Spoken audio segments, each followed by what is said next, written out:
अस्सलाम वालेकुम everyone, welcome back.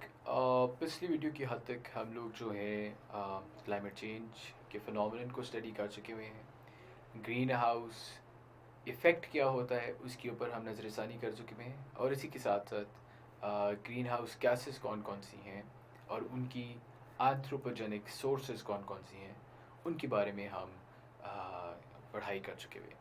इस वीडियो के अंदर मैं आप लोगों को बताऊंगा कुछ इंडिकेटर्स क्लाइमेट चेंज के। जैसे कि मैंने आपको क्लाइमेट चेंज के ऊपर जो पहली वीडियो थी उसके ऊपर बताया कि क्लाइमेट चेंज बज़ाहिर एक बड़ा आपको एक एब्स्ट्रैक्ट आइडिया नज़र आएगा, क्योंकि वही बात है कि कुछ चीज़ें हम फील कर सकते हैं, कुछ नहीं कर सकते। लेकिन बहरहाल टैंजिबली हम इस चीज़ को कैसे प्रूव करें? तो टैंजिबली प्रूव करने के लिए देयर आर सर्टेन इंडिकेटर्स। ठीक है, इंडिकेटर्स बहुत सारे हो सकते हैं, लेकिन कुछ जो मेजर इंडिकेटर्स हैं उनके बारे में आज इस वीडियो के अंदर मैं आपको बताऊंगा। तो उस उन इंडिकेटर्स को स्टडी करने के बाद आप लोगों के ज़हनों में भी ये बात ठहर जाएगी, और यही इंडिकेटर्स हैं जिनको यूज़ करते हुए साइंटिस्ट भी लोगों की ज़हनों तक ये बात पहुंचा देना चाहते हैं कि क्लाइमेट चेंज जो है वो एक प्रॉपर फिनोमिनन है। It is not a myth, it is part of the reality and it is something that we all should accept. ठीक है, तो विदाउट एनी फर्दर अडू, पहला इंडिकेटर एक्सट्रीम वेदर कंडीशंस। पिछले कुछ अरसे के अंदर आप लोगों ने खुद ने भी बहुत सी चीज़ें नोट की होंगी, लेकिन उसके पीछे का जो कॉज एंड लिंक रिलेशनशिप है गालिबन आप लोग वो तब समझ नहीं सके होंगे, लेकिन अब आप लोग समझ सकेंगे। द लास्ट डेकेड, आप लोगों की इतला के लिए अर्ज है कि जो पिछली डेकेड गुजरी है 2010 से लेके 2019 तक की, ये तारीख के मुताबिक सबसे ज़्यादा गर्म डेकेड थी, इन द सेंस कि ओवरऑल जो टेम्परेचर था दुनिया का वो इस डेकेड के अंदर सबसे ज़्यादा गर्म पाया गया। ठीक है, सो 2010 टू 2019, इसके अंदर भी 2019 जो पिछला साल गुजरा, it was the second warmest year to be recorded. ठीक है, जो भी रिकॉर्ड है 1860 से गालिबन रिकॉर्ड स्टार्ट हुआ। बिल्कुल सॉरी, 1880 से आपका रिकॉर्डिंग स्टार्ट हुई, अराउंड 140 ईयर्स अगो। तब से लेके अब तक 2019 जो था आपका सेकेंड वार्मेस्ट ईयर था, और 2016 सबसे ज़्यादा वार्मेस्ट ईयर था। So it was the warmest year, 2016 was the warmest year ever to be recorded. 0.7 degrees Fahrenheit ये ज़्यादा वार्म था एज़ कम्पेयर टू 2019। तो ये आपको जो बता रहा हूँ ये आपको मैं डेटा प्रोवाइड कर रहा हूँ कि जिसके तहत आप लोग अपने पेपर में भी प्रूव कर सकते हैं कि आपकी वेदर कंडीशन जो किस तरह से एक्सट्रीम हो गई हैं। फिर अगर देखा जाए, कार्बन डाइऑक्साइड लेवल जो है वो एटमॉस्फेयर में, अर्थ एटमॉस्फेयर में तकरीबन 30% इंक्रीज़ किया in the last 200 years loan, और इसी की वजह से आपके यहाँ आपको ये देखने को भी मिल रहा है, और आपको ये 2016 का जो साल है ये भी देखने को मिला है। ये वाली बात वैसे तो हम कर चुके हैं, लेकिन इसका सिर्फ लिंक जोड़ने के लिए मैं आपको यहाँ पे बता रहा हूँ कि जो 30% इंक्रीज़ आया है ना कार्बन डाइऑक्साइड की कॉन्सेंट्रेशन में आपकी एटमॉस्फेयर के अंदर, इसकी वजह से वी कैन कंक्लूड कि ये जो 2019 का आपने साल देखा जो कि second warmest year, end of course 2016 का the warmest year ever recorded, ये आपको सामने देखने को मिलते हैं। अगर ये इंक्रीज ना होता तो फिर आप लोग कह सकते थे कि it is yet to be found. बहरहाल नाउ दैट वी नो कि कॉन्सेंट्रेशन में इस हद तक इजाफा हुआ, एंड वही जो मैंने आपको हिस्ट्री में बताया कि 1957 में और उससे पहले 1897 में ये बात प्रूव हो चुकी हुई थी कि ग्लोबल वार्मिंग के अंदर इंडस्ट्रियल रिवोल्यूशन का हाथ है, और 1957 में ये कि ओशंस जो है वो सही से एब्जॉर्ब नहीं कर सकेंगे। तो ये बात हम प्रूव कर सकते हैं इसके थ्रू, इन इंडिकेटर्स के थ्रू, कि climate change is a reality and climate change is not myth. फिर अगर ग्लोबल टेम्परेचर की बात की जाए, इसी से आप देखें ये तो कुछ सालों की बात होगी ना, average on average the global temperature changes by the end of this century should be around 6.4 degree Celsius. और इसका मैंने आपको बताया था पिछले वीडियो के अंदर कि by the end of this century it is expected कि हमारी एंथ्रोपोजेनिक एक्टिविटीज़ की वजह से हवा के अंदर जो कॉन्सेंट्रेशन है कार्बन डाइऑक्साइड की, it will lie around 600 parts पर मिलियन। तो हाँ, इसकी कॉन्सेंट्रेशन किस हद तक इंक्रीज़ होगी इसका अंदाज़ा आप इस चीज़ से लगा लें कि प्री इंडस्ट्रियल लेवल 298 पार्ट्स पर मिलियन के ऊपर मबनी था। लास्टली अगर इसकी बात की जाए, इसी का एक आपको टेंजिबल आउटकम क्या नज़र आ रहा है, वो क्या है, वो ये कि now days 400 to 500 natural disasters on average. Natural disaster क्या है, किस नेचुरल डिज़ास्टर की बात करें, साइक्लोन्स, टाइफून्स, सुनामीज़, आप कह लें फ्लडिंग। ठीक है, ये सारे जो नेचुरल डिज़ास्टर्स की कैटेगरी के अंदर आ सकते हैं, इनकी जो प्रोबेबिलिटी ऑफ अकरेंस थी उसके अंदर आपको बेतहाशा इंक्रीज नज़र आता है।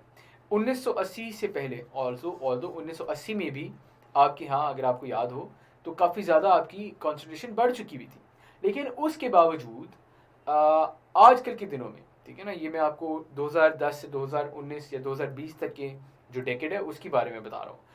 इस डेकेड के अंदर जो अक्रंस ऑफ नेचुरल डिजास्टर्स है उसके अंदर बेतहाशा इंक्रीज नजर आया है। किस तरह से? Nowadays 400 to 500 natural disasters on average पूरी दुनिया में। इससे पहले 125, ठीक है। आप पाकिस्तान की मिसाल लें, हम कहीं और नहीं जाते, हम पाकिस्तान की बात करते हैं। अगर आपको याद हो 2010 के फ्लड्स आए, ठीक है, उसके बाद 11 में भी इंटरमिटेंट फ्लडिंग रही, फिर गालिबन 14 में हुई, और फिर 16 में हुई, और पिछले साल 2019 में काफ़ी ज़्यादा फ्लडिंग हुई। अभी भी आजकल आज जो डेट है वो गालिबन है 4 सितंबर 2020, 4 सितंबर 2020। अभी पिछले दिनों एक हफ्ते पहले तक सवात के अंदर बेतहाशा फ्लडिंग हुई है, चित्राल वाली साइड में फ्लडिंग हुई है, स्कर्दू वाली साइड में फ्लडिंग हुई है। पिछले साल की अगर बात की जाए तो 25 साल मुझे याद है कि मैंने स्कर्दू जाना था और मैं नहीं था जा सका क्योंकि बाबूसार टॉप जो था वो सारा लैंड स्लाइडिंग का शिकार था, और उसकी वजह यही थी कि बहुत ज़्यादा एकदम से बारिशें हो रही हैं और थोड़ी बहुत फ्लडिंग भी थी। सो ये वजूहत पहले हमें सुनने को नहीं थी मिलती इतनी ज़्यादा, अब हमें सुनने को मिलती हैं। So this all basically links up to a single point. What it basically is extreme weather conditions. आपकी extreme weather conditions आपको देखने को मिल रही हैं जो कि आपके लिए बहुत ज़्यादा नुकसानदेह साबित हो रही हैं, और इसका जो लिंक है, जो इवेंचुअल लिंक है, वो हम क्लाइमेट चेंज के साथ ड्रॉ कर सकते हैं। टैंजिबल एग्जांपल्स की बात कर लें तो अमेज़न फायर्स, अब फॉरेस्ट फायर्स जो हैं वो बड़ा एक नेचुरल फिनोमेनन भी हो सकता है। आपकी हो सकता है कि बारिश एक जगह ना हो रही हो जिसकी वजह से ड्राइनेस बहुत ज़्यादा हो जाए और हीट पड़ रही हो, तो उसकी वजह से ऑटोमेटिकली नेचुरली एक ऐसी इन्वायरमेंट बन जाती है जिसके अंदर आपकी फायर का लगना बड़ा आसान हो जाता है। लेकिन यही जो फिनोमेनन है इसके अंदर अगर आपको इंक्रीज नज़र आ रहा है तो वो क्यों नज़र आ रहा है? वही जो हम लोगों ने पढ़ा, नेचुरल हैज़र्ड्स वाली बात, एक बहुत बड़ा मसला बन जाता है। उसका क्या? वो बन जाता है आपके ये an increase in the temperature basically leads to incessant forest fires, which is something that we do not desire, ठीक है। सबसे बड़ी मिसाल आप लोगों ने पिछले साल 2019 में देखा, अमेज़न रेन फॉरेस्ट के जो फायर्स देखे, उसके अंदर 906,000 hectares of the forest got burned down. It is roughly around 10 to 15% of the forest जो कि काफ़ी ज़्यादा इफेक्ट हुआ था, ठीक है। इन द सेम मैनर अगर पाकिस्तान की बात करें, पाकिस्तान में इंसेसेंटली आपने देखा है कि हीट वेव आती है। अभी कुछ अर्सा पहले जो हीट वेव थी उसमें तकरीबन 180 अफराद की हलाकत हुई, ठीक है। तो ये भी एक आपके सामने एग्जांपल आ जाती है। फिर 2010 के फ्लड्स की तो मैं मिसाल दे चुका हूँ। 2010 के फ्लड्स में बेतहाशा बारिशों की वजह से, आपके साथ साथ ग्लेशियल मेल्टिंग की वजह से जो फ्लडिंग हुई है उसकी वजह से आपने देखा कि 1700 लोग थे जिनकी हलाकत हुई। इसके अलावा 14 से 20 मिलियन लोग ऐसे थे जो कि इफ़ेक्ट हुए किसी ना किसी तरीके से, और 1.1 मिलियन होम्स वर डैमेज्ड ओवरऑल। इसी के अलावा अगर हम जनरली बात करें फ्लडिंग की तो उसके अंदर नाइजीरियन फ्लड्स, इसके बारे में आप लोग सर्च आउट करना चाहें तो कर सकते हैं। अदरवाइज जो ऊपर मैंने एग्जांपल्स बनाए that should suffice, but still if you want to add anything more, Japan की फ्लड्स के बारे में आप बात कर सकते हैं। इसके अलावा ऑस्ट्रेलियन बुश फायर्स की बात कर सकते हैं जो लेट नवंबर दिसंबर में जाके लगी थी 2019 में। तो ये इन तमाम चीज़ों के बारे में बात कर सकते हैं। राइट साइड पे अगर आप फिगर्स को देखें तो ऊपर it is the Amazon rain forest fire जो भी पिछले साल लगी। नीचे देखा जाए तो ये 2010 के फ्लड्स की पिक्चर है। आप लोग देख सकते हैं किस तरह से लोग इफेक्ट हो रहे हैं और कितने बड़े स्केल के ऊपर आपका पानी जो है एक तो फैला भी हुआ है, प्लस उसके फ्लो को भी आप लोग एनालिसिस कर सकते हैं। So before I move towards the other indicator of climate change, मेरा ख्याल है हमें एक ब्रेक लेनी चाहिए। आप आराम से इस चीज़ को समझिए, एब्जॉर्ब करें, इसके ऊपर कुछ एडिशनल डेटा अगर आप निकाल सकते तो निकालें, कुछ एडिशनल एग्जांपल्स निकालें, एंड उसके बाद आप अगली वीडियो की तरफ आएँ जिसके अंदर I will be discussing global temperature rise.